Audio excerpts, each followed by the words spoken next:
কুরবানির পশু জবাই করার জন্য কিছু নির্ধারিত লোক প্রয়োজন আমাদের সমাজে।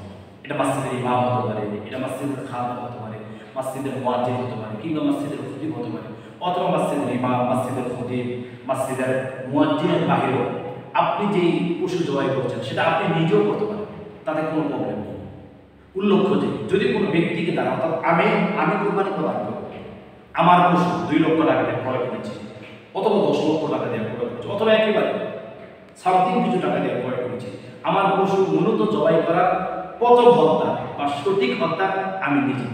যদি আমি সেটা জবাই না করতে পারি, আমার শক্তিতে কাজে লাগাতে না পারি, আমার মনোবল সেখানে প্রয়োগ না করতে পারি, আমি জবাই করার মতন অভ্যস্ত না, তাহলে আমি কাকে দিয়ে জবাই করব? গুরুত্বপূর্ণ একটি বিষয়। তার অবশ্যই আপনি যিনি কুরবানির পশু জবাই করার মতো উপযুক্ত এবং যিনি জানলেওয়ালা, আপনি তাকে দিয়ে কুরবানির পশু জবাই করেন।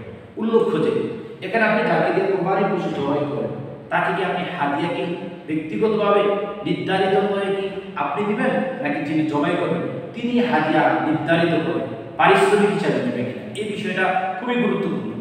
আমাদের সমাজে দেখা যায় আমরা এখন 2 লক্ষ টাকা, 3 লক্ষ টাকা, 4 লক্ষ টাকা দিয়ে আমরা একটি কুরবানি পশু ক্রয় করে বাজারজাত করে বাড়িতে আনি, কিন্তু একজন মসজিদের খাদেম অথবা একটা মাদ্রাসার কলম তারা কুরবানির পশু জবাই করছে।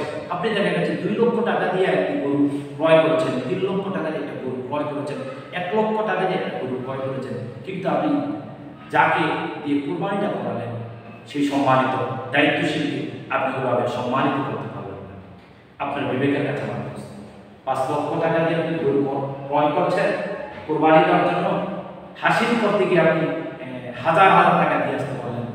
গরু ক্রয় করার ক্ষেত্রে ডাক্তার দিয়ে একটা কথা বলে আপনার গরু কিনে দিয়েছে বা গরু ক্রয় করার ব্যবস্থা করে দিয়েছে, তাকে আপনি ভোট করে 2000, 4000, 5000 টাকা দিয়ে আসতে পারলেন, কিন্তু যার মাধ্যমে আল্লাহু আকবার বিসমিল্লাহ আল্লাহু আকবার আপনার কুরবানিটা করে আপনার গোশত খাওয়াটা যিনি হালাল করে দিলেন, তার জন্য আপনার 200 টাকা, 500 টাকা, 1000 টাকা হাতে উঠে না। এটা তো বড় লজ্জার বিষয়। আমি মনে করি আপনার বিবেকের কাছে প্রশ্ন করা দরকার। আমি 5 লক্ষ টাকা দিয়ে একটি কুরবানি করলাম, এটি পশু জবাই করলাম, আমি 10 লক্ষ টাকা দিয়ে একটি পশু জবাই করলাম, কিভাবে একজন মসজিদ ইমামের হাতে 200 টাকা হাতিয়ে দিই, কিভাবে 300 টাকা হাতিয়ে দিই, কিভাবে 500 টাকা আমার হাতে উঠে না?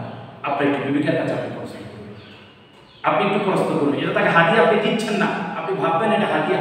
হাদিয়া বিষয়টা জন্য রকম, কিন্তু এটা তার পারিশ্রমিক, এটা তার উজরা, তাকে আপনার দিতেই হবে। এমনকি যিনি আপনার পশু জবাই করবেন কুরবানির পশু, তিনি যদি ধার্য করে যদি বলেন আমাকে এত টাকাই দিতে হবে, তাকে যদি আপনি যদি কুরবানি করেন তাহলে এত টাকাই দিতে হবে, কারণ এটা হচ্ছে তার হক। সে আপনার হকটা, আপনার কাজটা সে পূর্ণ করছে। তাহলে আপনাদের কাছে আমার উদাহরণ আহ্বান থাকবে, আপনারা যারা এই পশু জবাই করবেন, লক্ষ টাকার উপর দিয়ে আপনি পশু ক্রয় করছেন, কিন্তু একজন মসজিদের ইমামকে আপনি 500 টাকা হাতিয়ে দিতে পারেন না, আপনি 200, 300 টাকা হাতিয়ে দেন। তারপর আপনি মনে মনে ভাবেন কত টাকা ইমামকে দিয়ে ফেলেছি, কত টাকা খাদেমকে দিয়ে ফেলেছি, কত টাকা মুয়াজ্জিনকে দিয়ে ফেলেছি। আপনার বিবেকের কাছে প্রশ্ন করুন, আপনার নিজেকে বিশ্বাস করুন, আমি আসলে কি করলাম? যার মাধ্যমে আমি কোরবানিটাকে হালাল করছি সর্বশেষ পন্থায়, তাকে আমি এত কম টাকা কিভাবে হাতিয়ে দিই? একটু বিবেকে প্রশ্ন করুন। একটু বিবেকের কাছে যদি আপনার প্রশ্ন থাকে, আশা করি আপনি উত্তর পাবেন। আমার মনে পড়ে একটি ছোট্ট ঘটনা বলি।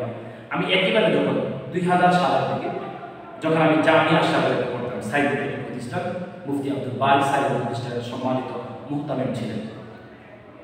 সম্মানিত মুহতামিম ইন্তেকাল করেছেন, দোয়া করছে আল্লাহ তাআলা তাকে জান্নাতের উঁচু মেহমান বানিয়ে দেন, আল্লাহুম্মা আমিন। তখন আমি ছোট্ট বয়স শিশু ছিলাম, জামিয়া আশরাফিতে পড়েছিলাম।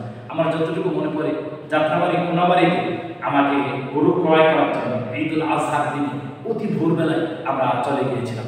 আমার সাথে যিনি গরু জবাই করার জন্য, কুরবানি পশু জবাই করার জন্য গিয়েছিলেন, আমাদের চাঁদপুরের আরেকজন গর্ব, সে বর্তমানে বরিশালে মসজিদের সম্মানিত দায়িত্ব হিসেবে খেদমত করছে।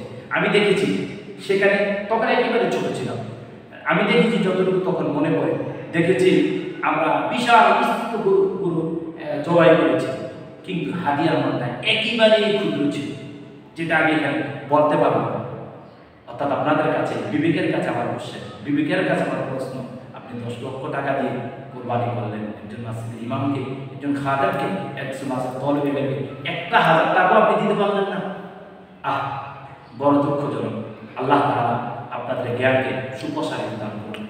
সম্মানিত দায়িত্বশীল যারা আপনার খেদমত করছে তাদের ব্যাপারে আপনার অন্তরকে আল্লাহ তাআলা প্রশস্ততা দান করুন। এই হাদিয়াটা তার উজরা, তার পারিশ্রমিক তাকে অবশ্যই দিতে হবে। আল্লাহ সুবহানাহু ওয়া তাআলা সবাইকে সম্মানিত দায়িত্বশীলদেরকে সম্মান করার তৌফিক দান করুন। আল্লাহুম্মা আমিন।